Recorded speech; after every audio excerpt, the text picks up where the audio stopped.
ಮಧ್ಯದೊಳಗೆ ಮೆರೆಯುತ್ತಿಹ ಕರ್ನಾಟ ದೇಶದೊಳಿರುವ ಕಾಳಿಂಗನೆಂಬ ಗೊಲ್ಲನ ಪರಿಯ ನಾನಿತ್ತು ಪೇಳ್ವೆನು.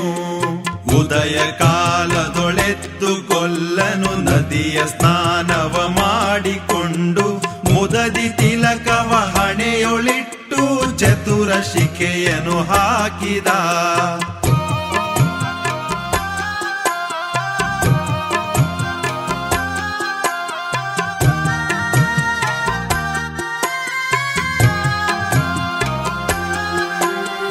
ಎಳೆಯ ಮಾವಿನ ಮರದ ಕೆಳಗೆ ಕೊಳಲನೂದುತ ಗೊಲ್ಲ ಗೌಡನು ಬಳಸಿನಿಂದ ತುರುಗಳನ್ನು ಬಳಿಗೆ ಕರೆದನು ಹರುಷದಿ. ಗೊಲ್ಲ ಕರೆದ ಧ್ವನಿಯ ಕೇಳಿ ಎಲ್ಲ ಹಸುಗಳು ಬಂದು ನಿಂತು ಚೆಲ್ಲಿಸೂಸಿ ಹಾಲು ಕರೆಯಲು ಅಲ್ಲಿ ತುಂಬಿತು ಬಿಂದಿಗೆ.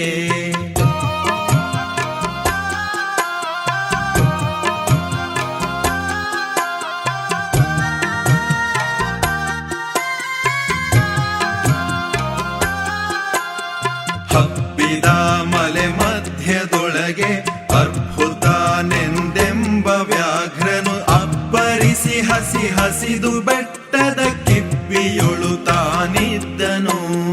ಪುಣ್ಯಕೋಟಿ ಎಂಬ ಗೋವು ತನ್ನ ಕಂದನ ನೆನೆದುಕೊಂಡು ಮುನ್ನ ಹಾಲನು ಕೊಡುವೆನೆನುತ್ತಾ ಚಂದದಲ್ಲಿ ತಾ ಬರುತ್ತಿರೆ.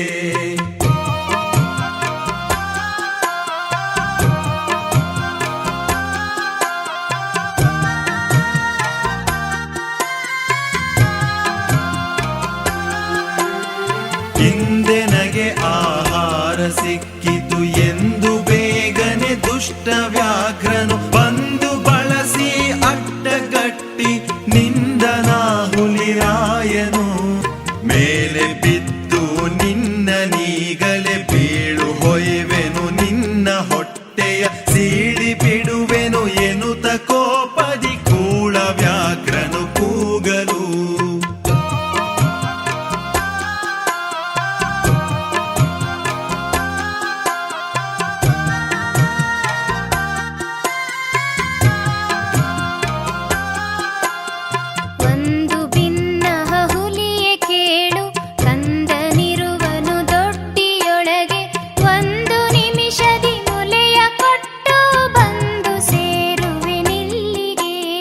ಹಸಿದ ವೇಳೆಗೆ ಸಿಕ್ಕಿದೊಡವೆಯ ವಶವ ಮಾಡದೆ ಬಿಡಲು ನೀನು ನುಸುಳಿ ಹೋಗುವೆ ಮತ್ತೆ ಬರುವೆಯ ಹುಸಿಯ ನಾಡುವೆ ಎಂದಿತು.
ಕರು ಹೇಳಲು ಕೊಟ್ಟ ಭಾಷೆಗೆ ತಪ್ಪಲಾರೆನು, ಕೆಟ್ಟ ಯೋಚನೆ ಮಾಡಲಾರೆನು. ನಿಷ್ಠೆಯಿಂದಲೇ ಕೋಪೆನಲ್ಲಿಗೆ ಕಟ್ಟ ಕಡೆಗಿದು ಖಂಡಿತ.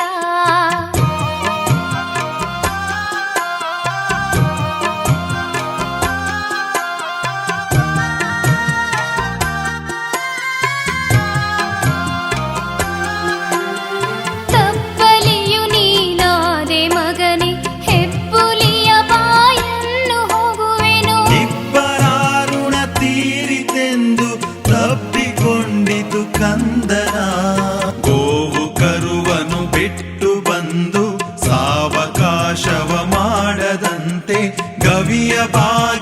ಸೇರಿ ನಿಂತು ತವಕದಲ್ಲಿ ಹುಲಿಗೆಂದಿತು.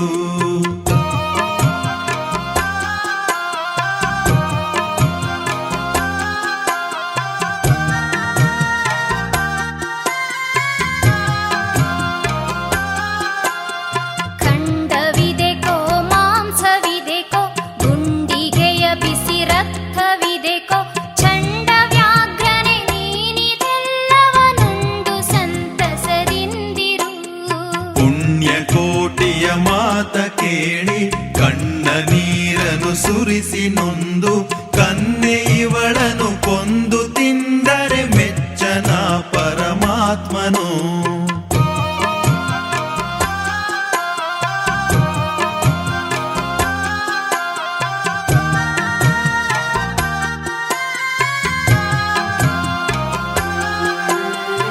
ಎನ್ನ ಒಡ ಹುಟ್ಟಕ್ಕ ನೀನು ನಿನ್ನ ಕೊಂದು ನಾನೇನ ಪಡೆವೆನು ಎನ್ನುತ್ತಾ ಹುಲಿ ಹಾರಿ ನೆಗೆದು ತನ್ನ ಪ್ರಾಣವ ಬಿಟ್ಟಿತು.